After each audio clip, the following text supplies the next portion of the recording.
আগের দিন সন্ধ্যেতেই মামু নিয়ে চলে এসেছিল সরস্বতী ঠাকুর, তাই সবাই শাঁখ আর উলুধ্বনি দিয়ে ঠাকুরকে ঘরে নিয়ে আসা হলো। আর এই ভিডিওটা করার আসল উদ্দেশ্য কি, তার কারণ হলো এই বছর সরস্বতী মায়ের আশীর্বাদ নিয়ে অদ্দিকের হবে হাতে খড়ি।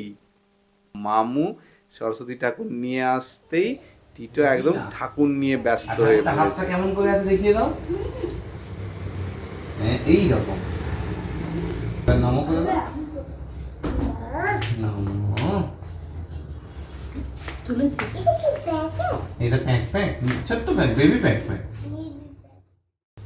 আর এই যে এখানে ও ঠাকুর আসতে না আসতেই ঠাকুরকে বিদ্যে দাও, বুদ্ধি দাও, এইসব চাইতে বসে।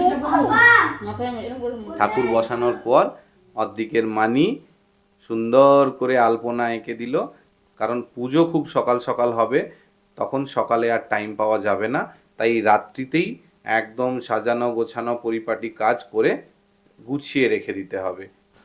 সকালবেলায় স্নান সেরে অর্ধেকের দিদুন মা সব ফল কাটতে বসে পড়েছে। ঋষি দাদা রেডি হয়ে গেছে, দাদুও রেডি হয়ে গেছে, তারপর মামু এখানে সমস্ত ঠাকুরের প্রসাদের থালা সাজিয়ে দিচ্ছে। আর ঠিক এরপরই এন্ট্রি হলো আমাদের অর্ধেক আর অর্ধেকের পাপা। সব কিছু রেডি করে কিছুক্ষণ অপেক্ষা করার পরই ঠাকুরমশাই চলে আসেন। আর আমরা তো সব কিছু গুছিয়ে রেডিই রেখেছিলাম। ব্যাস, সাথে সাথে পুজো শুরু হয়ে গেল। সবাই লাইন দিয়ে মনোযোগ দিয়ে পুজো দেখতে বসে পড়ল। এরপর হলো আমাদের ঠাকুরের চক্ষুদান। আর তারপরই সেই মুহূর্ত, যেই মুহূর্তের জন্য আমরা অপেক্ষা করেছিলাম, মা সরস্বতীর সামনে অর্ধেকের হাতে খড়ি। মুখে বলো, পিঠে বলো, ও বাহ, আবার বলো আ, আ জোরে বলো আ, আ আবার লাইন টানো একটা, হ্যাঁ বলো সই সই, দেখ দীর্ঘই দীর্ঘই, হ্যাঁ বলো ও ও আ আ সই দীর্ঘই, হ্যাঁ বলো দেখি ও ও আ সই দীর্ঘই। মা বিদ্যা দাও, ফুল লাও, দাও মা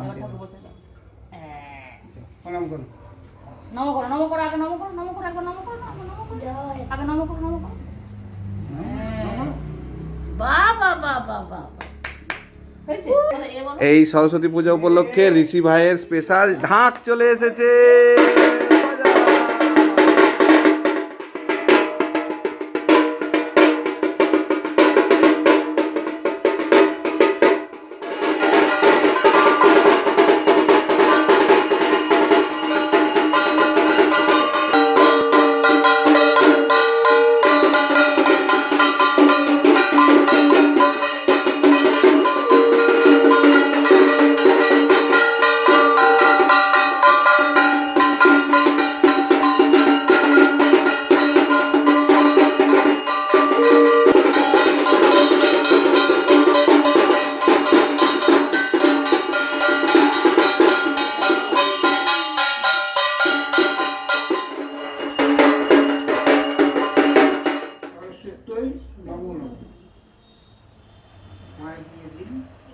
আমার বাড়িতে পুজো শেষ হয়ে যাওয়ার পর আমরা সবাই মিলে ঘুরতে বেরোলাম।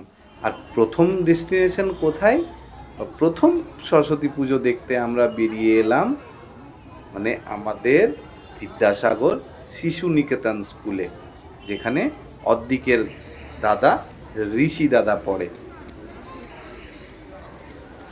আর অর্ধেক তো এখানে এসে বেজায় খুশি, চারিদিকে ছুটে বেড়াতে লাগলো। কি কোইন্সিডেন্স, আজকেই হাতে খড়ি আর তারপরে ডাইরেক্ট স্কুলে এন্ট্রি।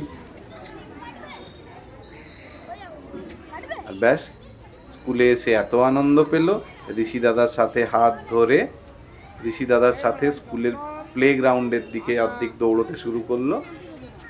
যদিওতে ওইগুলোতে ওঠার পর অর্ধেকের খুব ভয় করতে শুরু করলো, অর্ধেক ভয় পেতে শুরু করলো, তাই অর্ধেক ওটাতে উঠলো না। আর ঋষি দাদা উঠে উঠে দেখিয়ে দিল কিভাবে এই জায়গাগুলোতে খেলতে হয়। যাই হোক, অর্ধেক ওটা করলো না, অর্ধেকের একটু ভয় লাগছিল, তাই ঋষি দাদাই একটু খেলে নিল প্লেগ্রাউন্ডে। তারপর অর্ধেক এই সুইংটা দেখে একটু ইন্টারেস্ট ফিল করলো, আর এইটাতে বসে একটু ঘুরতে শুরু করলো। আর ব্যাস, ওখান থেকে আমরা চলে এলাম মেদিনীপুরের ঐতিহ্য এবং মেদিনীপুরের পরিচয় কলেজ স্কোয়ারের সরস্বতী পুজোতে। সরস্বতী পুজোর দিন কলেজ স্কোয়ারে আসবে না, মিদনাপুরে এরকম লোকই নেই।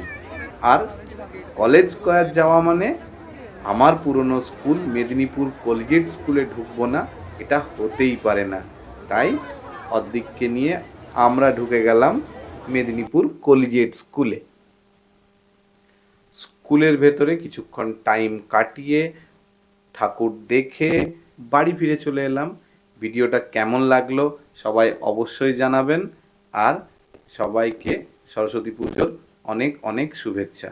আপনারা সবাই আশীর্বাদ করুন টিটো যেন খুব বড় হতে পারে এবং খুব ভালো মানুষ হতে পারে। Thank you.